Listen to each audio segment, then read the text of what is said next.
يا ترى ممكن وعيك يسيب جسمك ويروح مكان تاني؟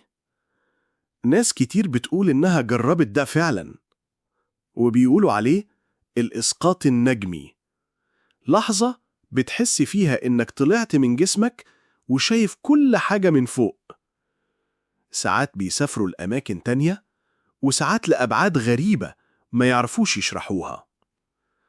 العلم بيقول إن التجربة دي اسمها الخروج من الجسد، وبتحصل في أوقات غريبة وانت نايم أو تحت تأثير البنج، أو حتى في لحظة بين الحياة والموت.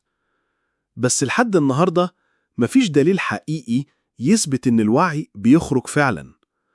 العلماء بيقولوا إنها ممكن تكون مجرد إشارات في المخ، شبه الحلم أو نوع من الهلوسة. بس يا ترى فين الحقيقة؟ أنت عمرك حسيت إنك خرجت من جسمك وشفت نفسك من بره؟ احكي لنا في الكومنتات، يمكن تجربتك تكشف لنا سر كبير عن عقل الإنسان.